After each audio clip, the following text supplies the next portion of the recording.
Oi, hoje eu vou, como eu prometi, falar um pouquinho sobre as questões do livro holandês de maximização de entropia. São duas formas que vale a pena mencionar que existem, pelo menos. Mesmo que, em especial no caso da maximização de entropia, envolva uma série de conhecimentos matemáticos que estão além do que eu espero do público que está assistindo esse vídeo.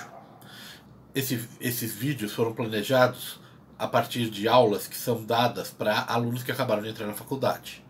Então, apesar de ser material bastante estendido daquelas aulas, o nível é esse. Antes de começar, quem quiser, não esqueça de depois deixar de dar um que gostou aí embaixo, compartilhar, assinar o canal, falar para as pessoas, divulgar, como vocês acharem que seria apropriado. Mas vamos lá. A questão aqui é que a gente discutiu 2 vídeos para trás que quando eu quiser falar de plausibilidade de algum tipo de ideia ou teoria ou qualquer tipo de afirmação, eu posso fazer, e a princípio eu deveria fazer isso, usando probabilidades e alterando as minhas probabilidades usando o teorema de Bayes. Como fazer isso no caso geral e em especial na prática é uma questão que eu ainda vou discutir mais para frente, porque existem várias dificuldades seríssimas ao fazer isso na prática. Mas, de qualquer forma, a ideia vai sempre servir como uma linha geral de para onde a gente deveria ir, mesmo quando a gente não consiga aplicá-la.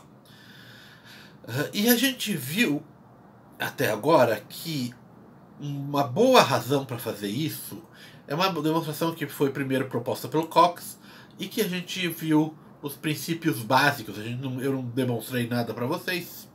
É além do nível para o qual essas aulas estão preparadas, mas a gente viu quais são as ideias básicas que levavam a gente a usar a probabilidade. Tem outros 2 casos que fazem a mesma coisa, que a gente parte de algumas ideias básicas e cai em que a gente tem que usar a teoria da probabilidade. E teoria de probabilidade, quando a gente fala de condicional, probabilidades condicionais, envolve ter que mudar de probabilidades usando o teorema de Bayes. O primeiro deles é o argumento de um livro holandês. Como é que funciona esse argumento? Vamos supor que tem uma aposta onde você ganha R$1 se der certo e não ganha nada se der errado. Essa aposta pode ser sobre qual time de futebol vai ganhar o próximo um determinado jogo, pode ser se vai sair caro ou coroa numa moeda, pode ser se vai sair o número 5 quando eu jogar um dado, qualquer coisa. Pode ser se você vai ganhar na Mega Sena. Mas o ponto é que você tem essa aposta que paga R$1 se der certo, 0 se der errado. E a pergunta é, que valor P você aceitaria pagar para ter essa aposta? Então note que se você dissesse que se eu tiver com uma moeda cara ou coroa, você dissesse, olha, eu pago 40 centavos sem nenhum problema por essa aposta. Eu espero ganhar metade das... Se eu esperar ganhar metade das vezes, eu poderia pagar até perto de 50 centavos e a aposta seria uma aposta que eu aceitaria. Para que não tenha problemas e você não me diga só 40 centavos, o jogo funciona da seguinte forma. Você me diz o valor de P, e aí eu vou te dizer em que lado da aposta você está.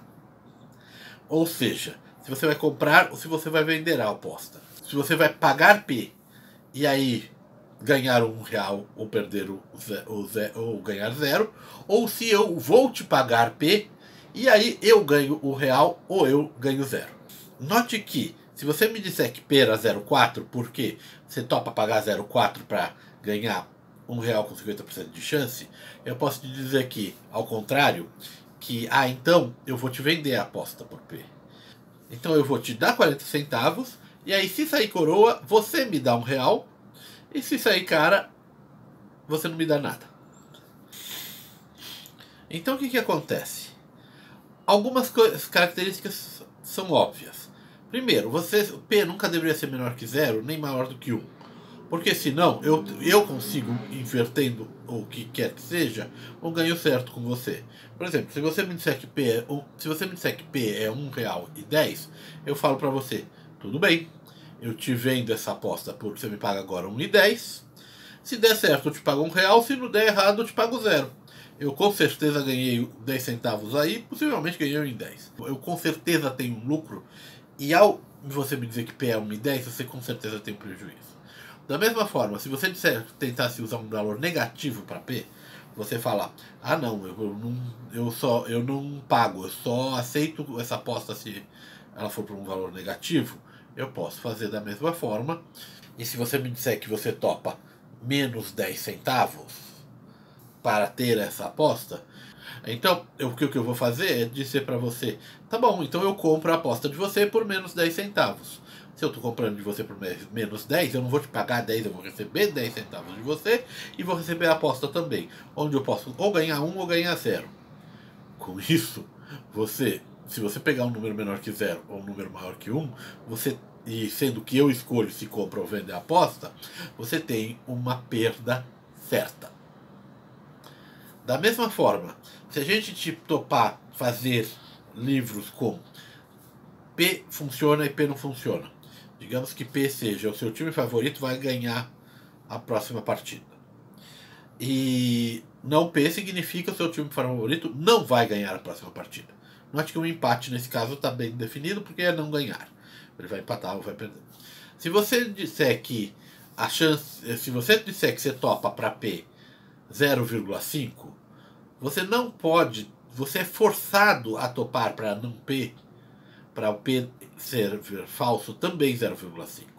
Porque senão eu consigo compor apostas usando P e não P, de novo, de forma que você necessariamente perca dinheiro e eu sempre ganhei dinheiro. Então você tem que ter que a chance de algo ser verdade mais a chance dele ser mentira tem que necessariamente somar 1. A partir daí você vai montando tudo e você mostra que você tem que obedecer às leis da probabilidade. E esse é o argumento do livro holandês, porque você pode montar um livro de apostas em que você vai ficando, esse livro vai ficando sofisticado, mas você vai criando apostas a favor e apostas contra, mas você cria esse livro em que, se você não for estritamente racional e usar nas suas escolhas para os valores de P e de Q e de qualquer outras probabilidades que venham aí, se você não usar as leis da probabilidade, você se expõe a uma perda certa de dinheiro.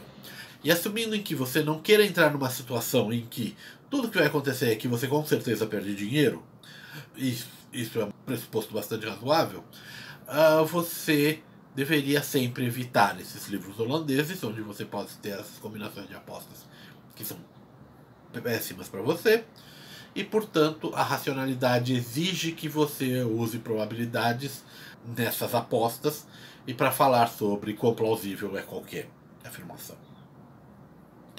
Tem muita gente que não gosta desse tipo de argumento porque ele envolve você topar e aceitar apostas. Se você disser que em princípio você não corre riscos dessa forma, que você não aceitaria entrar nesse tipo de apostas, você de fato, a força do argumento fica muito menor, porque você já está por princípio, antes do argumento começar, dizendo que não, eu não vou topar as apostas. Então o argumento do Cox, baseado naquelas características desejáveis para plausibilidade, ele tem mais força, pelo menos do jeito que eu vejo. O terceiro argumento pelo qual a gente acaba caindo no teorema de Bayes é uma coisa bem mais recente. São papers que mostram que, se você trabalhar a partir de princípios de entropia, e entropia de distribuições de probabilidade é uma questão bem técnica. Se você tiver um caso em que, por exemplo, você tem 5 possibilidades, e você tem a probabilidade da primeira, a probabilidade da segunda, a probabilidade da terceira, P1, P2, P3, P4 e P5, a probabilidade de cada uma dessas 5 coisas acontecerem, que não necessariamente são iguais, elas poderiam ser, a gente pode definir a entropia disso usando essa fórmula que vocês estão vendo aí, que envolve a probabilidade da primeira acontecer vezes o logaritmo dessa probabilidade. Mas a probabilidade da segunda acontecer vezes o logaritmo dessa segunda probabilidade. Aí a gente soma tudo. E, porque para poder falar em maximização e não minimização da entropia, a gente põe um sinal de menos.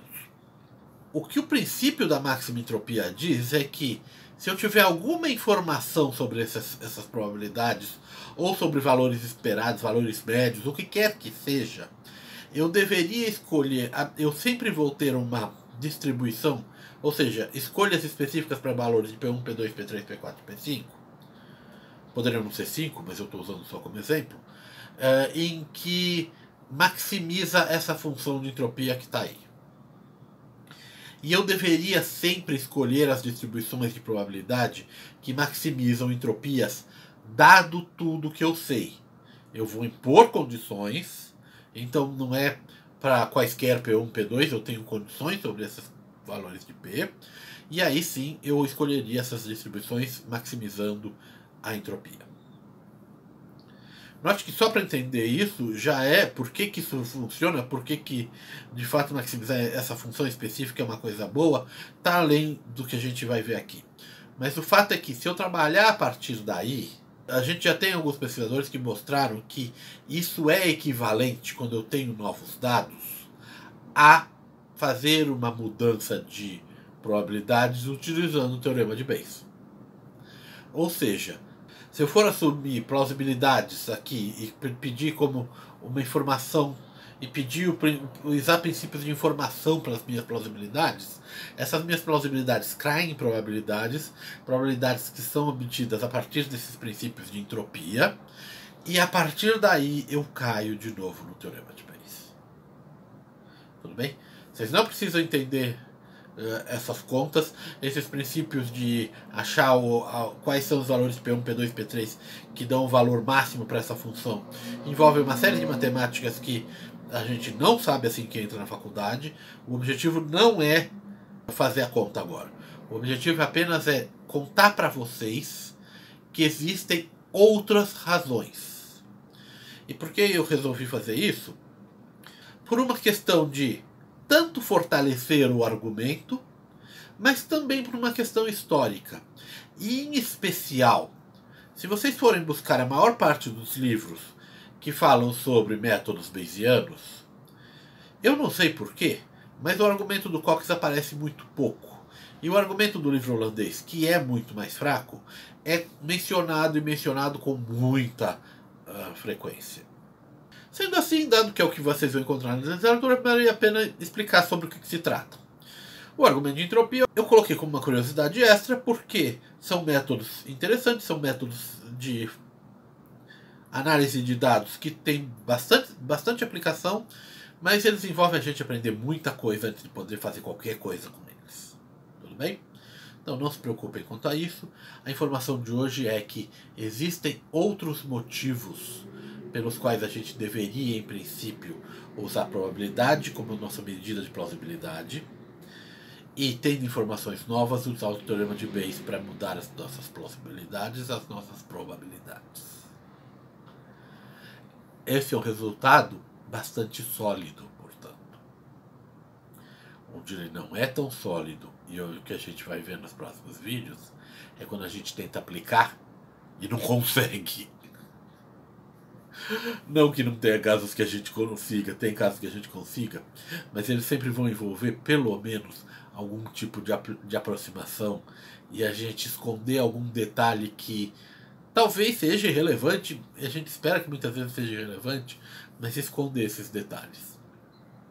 Eu vou raramente fazer alguma conta envolvendo isso, a gente já fez algumas no vídeo passado sobre Vênus, mas tem bastante coisa que dá para entender pela lógica de como funciona esse tipo de raciocínio indutivo.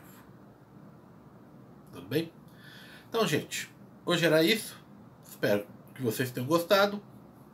Divirtam-se. Não deixem de deixar aí que gostaram. E até a próxima. Muito obrigado.